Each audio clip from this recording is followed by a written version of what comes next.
lisez. Vous n'imaginez pas le plaisir que ça va vous procurer. Je le dis avec beaucoup de conviction parce que j'ai moi-même des enfants, j'en ai un qui est lycéen, et c'est devenu un combat la lecture. Et je veux juste dire à tous ceux qui nous écoutent que ce combat, nous le menons avec Marc Legret-Lacharrière, avec Luce Perrault, avec Éric Rénard qui est présent, avec tous les journalistes qui sont présents ici et qui écrivent.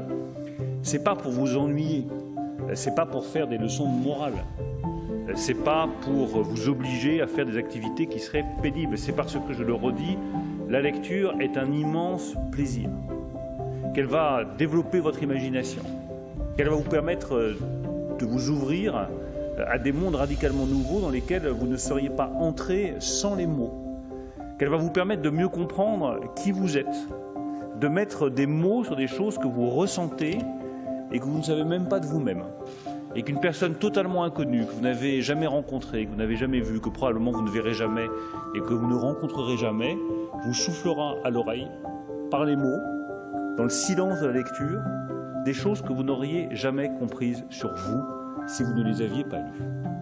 On apprend plus sur son désir d'aventure en lisant Robinson Crusoe qu'en partant en voyage.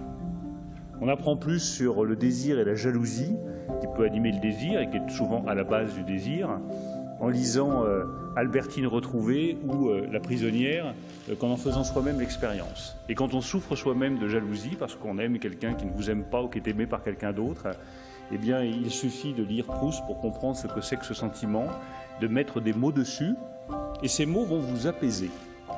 Ces mots vont vous apaiser parce que vont vous faire comprendre que vous faites partie d'une collectivité qui ressent les mêmes choses et que vous n'êtes pas tout seul. Et c'est ça la singularité de la lecture. C'est que c'est une activité solitaire qui vous ouvre au reste du monde. Vous êtes seul et vous n'êtes jamais autant avec tous les autres que lorsque vous lisez un livre. Donc je le redis à tous ceux qui nous écoutent, à tous les jeunes qui nous écoutent, lisez, arrachez-vous aux écrans. Arrachez-vous aux écrans. Les écrans vous dévorent, la lecture vous nourrit. C'est toute la différence. Les écrans vous vident, les livres vous remplissent.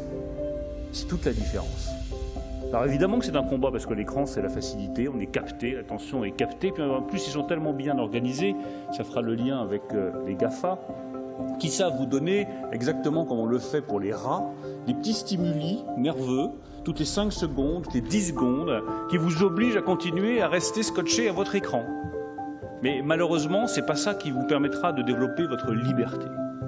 Et je termine par là parce que c'est aussi une conviction très forte chez moi. La littérature est une arme de liberté.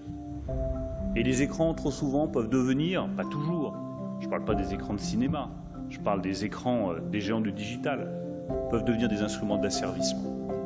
Vous pouvez être asservi dans votre consommation, dans votre comportement, dans vos pratiques, dans vos gestes, par des écrans qui sont formatés pour orienter votre pensée.